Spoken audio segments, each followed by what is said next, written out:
साल 2013 से राजनीति का नया तमाशा तो आप देख रहे हैं। आपको याद होगा कि साल 2013 में जब भाजपा का पोस्टर बॉय बने थे नरेंद्र मोदी, इसको लेकर कांग्रेस ने कटाक्ष किया था। कांग्रेस का कहना था कि उन्होंने चाय वाले करार देते हुए कहीं ना कहीं से उन्हें तुच्छ करार दे दिया था और बस इसी का फायदा उठा लिया था नरेंद्र मोदी ने, भाजपा ने। जिसके बाद हमने देखा कि जैसे ही साल 2014 आया, लोकसभा चुनाव होने वाले थे और उसी वक्त मणिशंकर अय्यर ने कुछ ऐसा बयान दे दिया कि मात्र 2 अंकों में ही सिमट कर रह गई थी कांग्रेस। जी हाँ, लोकसभा चुनाव के नतीजे तो आप सभी के सामने थे। दरअसल मणिशंकर अय्यर ने साल 2014 में लोकसभा चुनाव से पहले एक अधिवेशन के दौरान बयान दिया था, जिसमें उन्होंने कहा था कि अगर नरेंद्र मोदी हार जाएंगे तो फिर उन्हें कैंटीन खुलवा कर देंगे। बस आम लोगों को लगा कि कांग्रेस गरीबों का सम्मान नहीं करती और इसी का फायदा मिल गया बीजेपी को।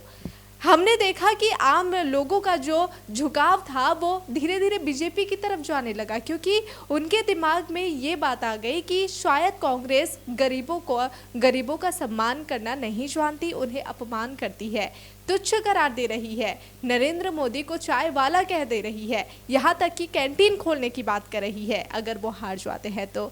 और उसके बाद हमने देखे नतीजे कि बीजेपी 272 सीटें जीती है 2014 के लोकसभा चुनाव में।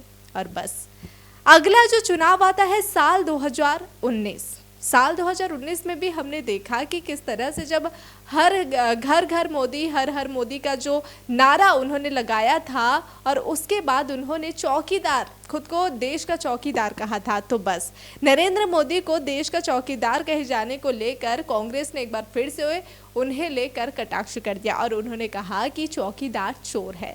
बस एक बार फिर से आम लोगों का झुकाव, आम लोगों का पक्ष चला गया बीजेपी की तरफ और हमने देखा कि पूरे 303 सीटें जीत ली।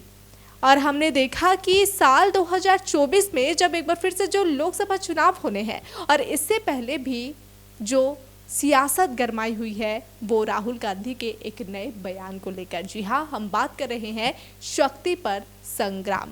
इससे पहले भी हमने देखा था कि साल 2024 जो आया है और लोकसभा चुनाव से पहले ही दो बयान जो पीएम मोदी को लेकर किया गया विपक्ष द्वारा, और इसी को कहीं ना कहीं से पीएम मोदी और भाजपा दोनों ने ही आड़े हाथों ले लिया, उसे पकड़ लिया और इसी को लेकर अब रणनीति देखने को मिल रही है। पहला बयान आपको याद दिला दे कि जब पीएम मोदी की मां का देहांत हुआ था और उस वक्त लालू यादव ने उनके हिंदू होने के सनातन धर्म को लेकर कहीं ना कहीं से टिप्पणी कर दी थी, क्योंकि पीएम मोदी ने अपनी मां के देहांत के बाद, उनके इंतकाल के बाद कहीं ना कहीं से सिर नहीं मुंडवाया था, इसी को लेकर कटाक्ष किया था और परिवार को लेकर के कहीं ना कहीं से सवाल खड़े किए थे। जिसके बाद पीएम मोदी ने अभी हाल ही में एक बयान दिया था जिसपे उन्होंने कहा था कि ये जो देश की 140 करोड़ जनता है यही उनका परिवार है, और उनका करारा जवाब भी पीएम मोदी ने मंच से दे दिया था। और इसी बीच जो एक और नई सियासत देखने को मिल रही है वो है शक्ति शब्द पर। दरअसल राहुल गांधी ने अभी हाल ही में मुंबई में अपनी न्याय यात्रा के दौरान एक बयान दिया जिसमें उन्होंने मंच से कहा कि हिंदू धर्म में एक शब्द है शक्ति और इसी शक्ति के साथ हम लड़ेंगे। अब सवाल यह है कि शायद या तो राहुल गांधी शक्ति का शब्द नहीं जानते, और अगर या फिर ऐसा भी हो सकता है कि जो उनके भाषण लिख रहे हैं वो ही उन्हें जानबूझकर अधिकार में ढकेल रहे हैं, क्योंकि अगर वो शक्ति शब्द का उपयोग करते भी हैं तो इसमें हिंदू धर्म क्यों उन्होंने ऐड किया। बस इसी को लेकर पीएम मोदी और बीजेपी ने एक बार फिर से कटाक्ष करना शुरू कर दिया। कहीं ना कहीं से हमने देखा है कि जो बीजेपी को बार बार कटाक्ष देने का मौका जो देती है वो खुद कांग्रेस ही दे रही है। वो कहीं ना कहीं से जो भी कह रही है, जो भी बयान दे रही है वो बिना सोचे समझे देने के कारण कहीं ना कहीं से इसका फायदा बीजेपी को मिल रहा है। और जिस तरह से एक बार फिर से जो पहले भी हमने साल 2013 से देखते आया है कि साल 2013 से जो कांग्रेस जो भी बयान दे रही है उसे कहीं ना कहीं से मुद्दा बनाकर बीजेपी और जो पीएम मोदी है वो बड़ी ही चतुराई के साथ उसी को लेकर मुद्दा बनाते हुए जो आम लोगों का झुकाव है और आम लोगों का जो पक्ष है वो अपनी तरफ खींच रही है।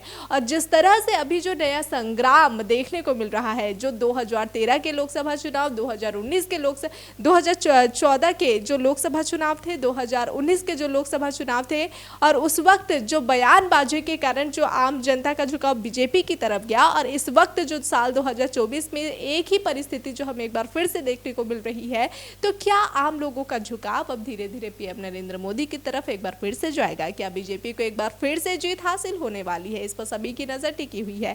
आपको बता दें कि इंडिया गठबंधन में फूट तो हो गया, लेकिन एनडीए गठबंधन कहीं ना कहीं से अब मजबूत बनकर खड़ी हो चुकी है। सबकी नजर यहाँ पर टिकी हुई है कि आखिर किसकी जीत होती है, इंडिया या फिर एनडीए, क्योंकि इंडिया का कुनबा मजबूत होने की जगह यहाँ पर फूटता हुआ ही नजर आ गया।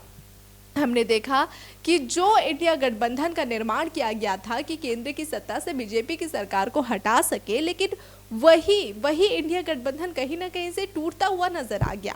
और उसी बीच अगर हम देखें, अगर उसके मुकाबले में जो खड़ी है एनडीए गठबंधन, उसका कुनबा धीरे धीरे इतना बढ़ गया कि पहली बार 26 साल में ये पहली बार होने वाला है कि पूरे 44 सहयोगी दलों के साथ बीजेपी चुनावी मैदान में उतर रही है। सभी राजनीतिक दल जो कि कमर कसी हुई है, सभी की नजर टिकी हुई है। जो चुनावी प्रचार है, चुनावी प्रचार में भी सभी राजनीतिक दल एकजुट हो चुके हैं। पूरे देश भर में जो लोकसभा चुनाव होने हैं, पूरे देश भर में सभी राजनीतिक दल प्रचार प्रसार कर रही है। बीजेपी भी कमर कसी हुई है। और जो बयानबाजी जो अक्सर हम देखते हैं, ऐसे तो बयानबाजी पूरे साल देखने को मिलेगी, लेकिन जब भी कोई चुनाव आए तो उससे पहले ये और भी ज़्यादा मुद्दा गहराता जाता है। जो शक्ति पर संग्राम इस वक्त राहुल गांधी के बयान को लेकर देखने को मिल रहा है, इसका क्या कुछ असर लोकसभा चुनाव पर पड़ता है? क्या 2014 और 2019 में जो स्थिति देखने को मिली, क्या वो एक बार फिर से दोहराता हुआ नजर आता है? इस पर सबकी नज़र टिकी हुई है और आपकी नज़र टिकी रहे डिजिटल खबरीलाल पर, क्योंकि खबरें आपकी नज़र हमारी।